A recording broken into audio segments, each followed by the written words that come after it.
നമസ്കാരം. കാസ്റ്റിംഗ് സ്റ്റോറിയിലേക്ക് സ്വാഗതം. ഇന്ന് നിങ്ങൾക്ക് ഏറ്റവും പ്രിയപ്പെട്ട ഒരു സിനിമയെക്കുറിച്ചാണ്. For the people. കേരളക്കരയാകെ നൃത്തം ചെയ്തൊരു സിനിമ. ഇന്നും നിങ്ങൾ ആഗ്രഹിക്കുന്ന ഒന്നുകൂടെ കാണാൻ ഞങ്ങൾ ആ സിനിമയുമായി വീണ്ടും വരുന്നു.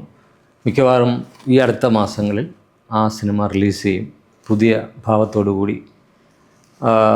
നിങ്ങൾ കാത്തിരിക്കുന്ന ആ സിനിമയുടെ അല്ലെങ്കിൽ ആ അത്ഭുത സിനിമയുടെ കാസ്റ്റിംഗ് എങ്ങനെയായിരുന്നു എന്നറിയാൻ ആഗ്രഹം ഉണ്ടാവില്ലേ? ശരിക്കും ഞങ്ങളെപ്പോലും അത്ഭുതപ്പെടുത്തിയ ഒരു സിനിമയാണ് ഫോർ ദ പീപ്പിൾ. ഒരുപാട് പരീക്ഷണങ്ങൾ ചെയ്യാൻ വേണ്ടി ഇറങ്ങി പുറപ്പെടും. ചിലതിനോട് ചേർന്ന് ദൈവവും അല്ലെങ്കിൽ ഈ പ്രപഞ്ചവും നമ്മുടെ കൂടെ ചേരും. അതിൻ്റെ ഒരു ആ അത്ഭുത പ്രതിഭാസമാണ് ഫോർ ദ പീപ്പിൾ. മലയാള സിനിമയുടെ ചരിത്രത്തിൽ ഒരുപക്ഷെ ഇതിനു മുൻപോ ഒരുപക്ഷെ വരും കാലങ്ങളിലോ അറിയില്ല, ഇതുപോലെ യുവാക്കൾ ആസ്വദിച്ച നൃത്തം ചെയ്ത ഒരു സിനിമ തിയേറ്ററിൻ്റെ അകത്ത് ആ സ്ക്രീനിൻ്റെ മുന്നിൽ നൃത്തം ചെയ്തൊരു സിനിമ ഉണ്ടെന്ന് എനിക്ക് തോന്നുന്നില്ല. ഇതെങ്ങനെയാണ് സംഭവിച്ചത്?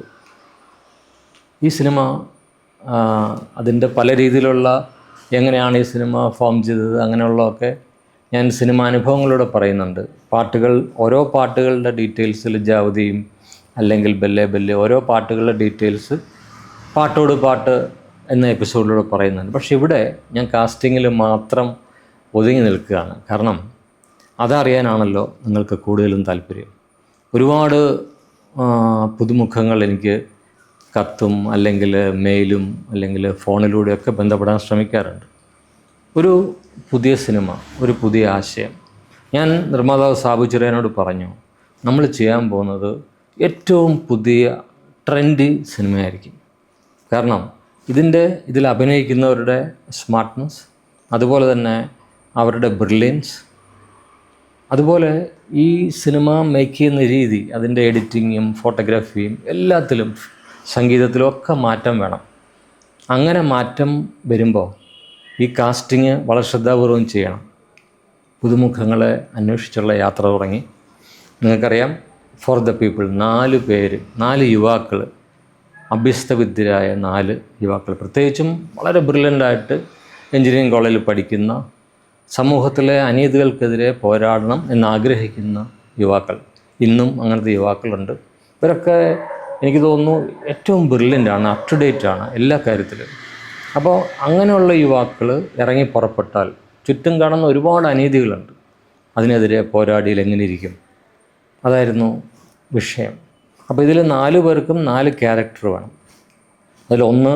ഒരാൾ വളരെ സൗമ്യതയോടുകൂടി ആലോചിച്ച് ഒരു ലീഡർഷിപ്പ് ക്വാളിറ്റി ഉള്ള ആളായിരിക്കും. രണ്ടാമത്തെ ആൾ ഒരുപക്ഷെ സാധാരണ കുട്ടികളെപ്പോലെ തന്നെ അവൻ ഇതിൽ ഇൻവോൾവ് ആണെങ്കിൽ കൂടെ അവന് മറ്റു പലതിലേക്ക്, ഒരുപക്ഷെ പ്രണയിക്കുന്ന യുവാക്കളുടെ മനസ്സ് ഉണ്ടാവും, അവൻ അതിലേക്ക് ചിലപ്പം വഴുതി വീഴാം ഇടയ്ക്ക്. പിന്നെ ഒരാൾ വളരെ കൂടുതൽ കമ്പ്യൂട്ടറിൽ എക്സ്പേർട്ടായിരിക്കും, അല്ലെങ്കിൽ അവൻ്റെ ബ്രില്യൻസ് മുഴുവൻ അതിലായിരിക്കും. കൂടുതൽ നമ്മൾ ഒരു ബുദ്ധിജീവി എന്നൊക്കെ പറയുന്ന പോലെ അങ്ങനെ ഒരാളായിരിക്കും.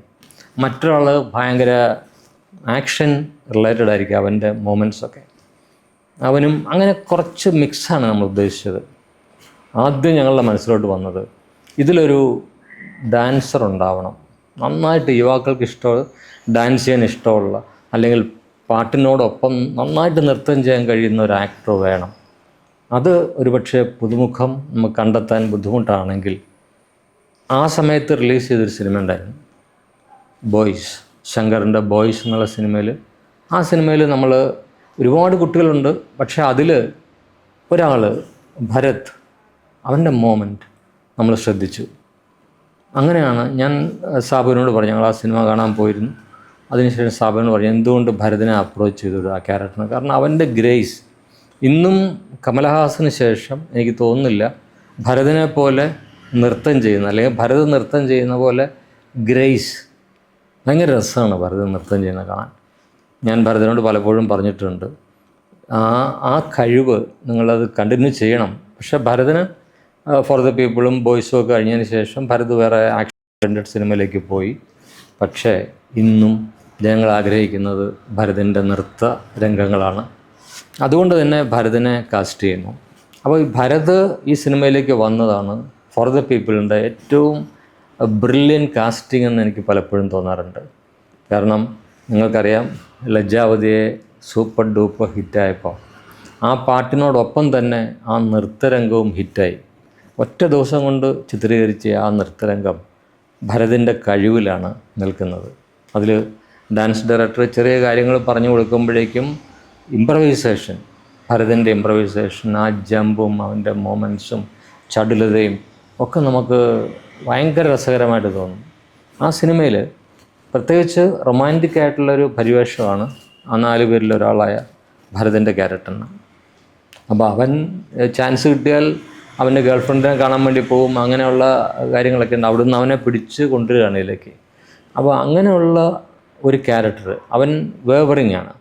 അവനെ അവർക്ക് സംശയമുണ്ട്. കാരണം ഇവൻ നമ്മൾ വിചാരിക്കുന്ന കാര്യങ്ങളിലൂടെ അല്ലെങ്കിൽ പ്രതികരിക്കുമ്പോൾ അവൻ അതിൽ നിന്ന് മാറിപ്പോവുമോ, അല്ലെങ്കിൽ അവൻ്റെ പ്രണയം അവനെ ബാധിക്കും. ഇങ്ങനെയുള്ള കൺഫ്യൂഷൻസ് തോന്നുന്ന ഒരു മുഖമായിരിക്കണം അവന്. ഒരു ഓമനത്തുള്ള മുഖം അവനുണ്ട്. എപ്പോഴും അവൻ കോൺസെൻട്രേഷൻ ഇല്ലാന്ന് തോന്നുന്ന ഒരു ജസ്റ്റേഴ്സ് ഉണ്ടാവും. ഇതൊക്കെ കറക്റ്റാണ് ഭരതിൻ്റെ കാര്യത്തിൽ. അപ്പോൾ ഒരു കാസ്റ്റിംഗ് ഫോർ ദ പീപ്പിൾ എന്നുള്ള സിനിമയുടെ ഏറ്റവും ബ്രില്യൻ്റ് ആയിട്ടുള്ളതും അല്ലെങ്കിൽ ഒരുപക്ഷെ ഏറ്റവും ശ്രദ്ധയോടുകൂടി ഞങ്ങൾ കൈകാര്യം ചെയ്തതും ആ 4 പേരുടെ കാസ്റ്റിംഗാണ്. അതിൽ ഭരതിന് നമുക്കൊരു എക്സാമ്പിൾ ഉണ്ടല്ലോ. കാരണം ഒരു സിനിമ, ഭരത് ചെയ്ത സിനിമ, അതുപോലെ അയാളുടെ ടാലൻറ്റിലുള്ള കോൺഫിഡൻസ്, അപ്പിയറൻസിനുള്ള കോൺഫിഡൻസ്, അങ്ങനെയാണ് ഭരത് ഈ സിനിമയിലേക്ക് വരുന്നത്. ഭരത് സിനിമയിലേക്ക് വരുമ്പോൾ ഭരത് പറഞ്ഞു, ഭരതിന് അത്ര വലിയ താല്പര്യം ഡാൻസ് ചെയ്യാനില്ല, അയാൾക്ക് ആക്ഷൻ ചെയ്യാനാണ് താല്പര്യം, മറ്റ് ക്യാരക്ടേഴ്സൊക്കെ ചെയ്യാനാണ് കൂടുതലും പുള്ളിക്ക് താല്പര്യം.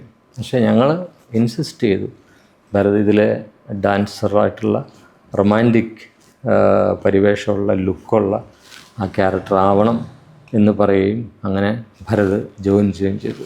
അപ്പോൾ ഫോർ ദ പീപ്പിളിൻ്റെ ഏറ്റവും സുന്ദരമായ, എക്കാലത്തെയും നമ്മളെ അത്ഭുതപ്പെടുത്തുന്ന ഒരു കാസ്റ്റിംഗ് എന്ന് പറയുന്നത് ഭരതിൻ്റെ ആയിരിക്കും.